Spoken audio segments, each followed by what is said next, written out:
लेकिन वहाँ जो बातें हुई, बस्तर अपने आप में न केवल प्रदेश के लिए बल्कि देश के लिए महत्वपूर्ण स्थान है, और ऐसे जगह में उन्होंने चिंतन शिविर का आयोजन किया। और वहाँ चिंता बस्तर की नहीं थी, वहाँ चिंतन आदिवासियों के लिए नहीं था। उनके चिंतन में वहाँ के नक्सली समस्या के लिए कोई स्थान नहीं था। वहाँ के लोगों के शिक्षा, रोजगार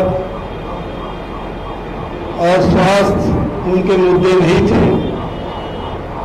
उनके मुद्दे थे धर्मांतरण, उनके मुद्दे थे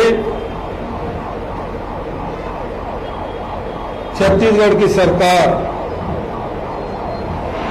उनकी चिंता थी ओबीसी वर्ग को कैसे साधना, और उसके चिंतन में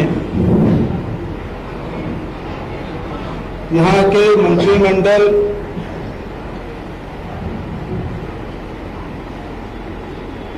के लिए ही था।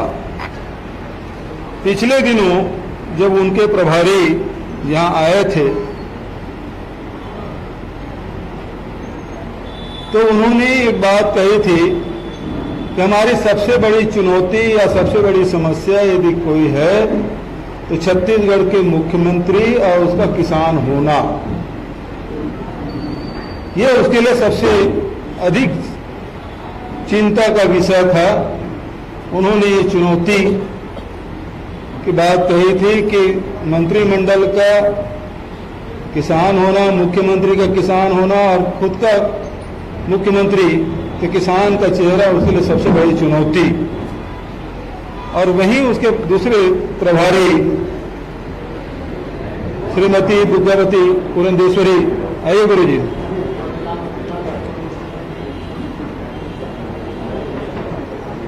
इस पत्रकार वार्ता में अनिला भेड़िया जी और गुरु रूप कुमार जी भी उपस्थित हैं, उनका भी स्वागत करता हूं।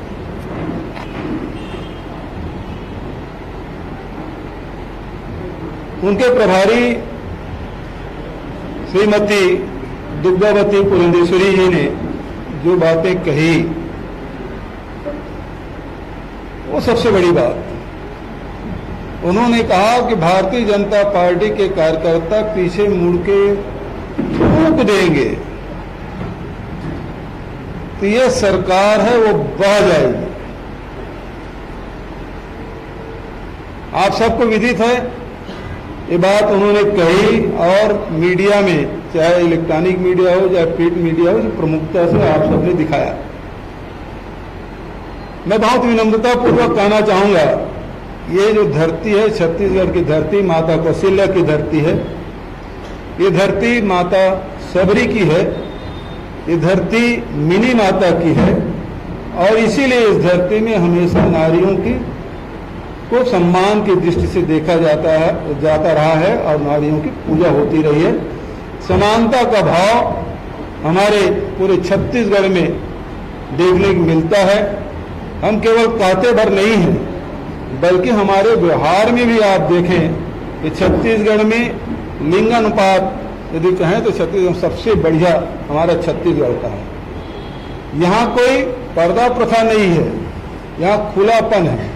रात को भी हमारी बेटी बहुएं घूम सकती हैं, आ जा सकती हैं, कार्यक्रमों में शामिल होती है। तो छत्तीसगढ़ में हमेशा नारियों का सम्मान रहा है, आदिकाल से हम देख रहे हैं, और आधुनिक युग में भी महिलाओं का सम्मान है। इसलिए पुरंदेश्वरी जी के बारे में मैं कुछ नहीं कहना चाहता, मेरे लिए वो भी सम्माननीय है। उस दिन भी वक्तव्य दिया था, आप लोगों ने तत्कालिक जब मैं हेलीपैड में उतरा तो आप लोगों ने प्रश्न पूछ लिया था, तब भी मैंने यही कहा था। आज जो बातें हैं, एक तरफ उनके जो प्रभारी हैं वो ये कहते हैं कि सबसे बड़ी चुनौती किसान, सबसे बड़ी चुनौती किसान का मुख्यमंत्री होना, और पुरंदेश्वरी जी कहती हैं कि पूरा मंत्रिमंडल थूक से बह जाएगी। ये उनके शब्द हैं। आप भारतीय जनता पार्टी के कार्यकर्ता थूकेंगे तो ये मंत्रिमंडल पूरा भर जाए। पहली बात तो ये है कि थूकने का मतलब ये है घृणा करना, नफरत करना। ये थूकने का अर्थ होता है कि आप कितना घृणा करते हैं, कितनी नफरत आपके मन में है लोगों के प्रति। और दूसरी बात ये है कि ये सरकार किसानों की सरकार है। मुख्यमंत्री मैं तो बाद में हूं, किसान पहले हूं। और इन्होंने किसानों को थूकने की बात कही है। किसानों के प्रति इनके पार्टी की भावनाएं क्या है पूरे देश देख रहा है। किसानों के प्रति, पिछड़े वर्गों के प्रति, अल्पसंख्यकों के प्रति कितनी नफरत है, अनुसूचित जाति जनजाति के प्रति इनके क्या भावनाएं हैं, ये सब लोग देख रहे हैं। और विशेषकर किसान के प्रति तो मैं पहले किसान हूं। और इन्होंने थूकने की बात जो कही है, किसानों को थूकने की बात, किसान बह जाएंगे। ये मंत्रिमंडल किसका है? 3/4 बहुमत से हम जीत के आए हैं और ये पूरे छत्तीसगढ़ का प्रतिनिधित्व करती है। ये छत्तीसगढ़ के किसानों का प्रतिनिधित्व करने वाली मंत्रिमंडल, जिसमें हम सब शामिल हैं। और लगातार हम किसानों के हित में काम कर रहे हैं। और उसके भारतीय जनता पार्टी और उसके प्रभारी के मन में जो नफरत है, जो घृणा है, वो प्रदर्शित होता है कि ये किसान, ये थूकने से किसान बह जाएंगे। एक छत्तीसगढ़िया किसान बह जाएगा। ये छत्तीसगढ़ का अपमान है, ये किसानों का अपमान है, हम सब का अपमान है। जो इसके चिंतन शिविर में उभर के आया है,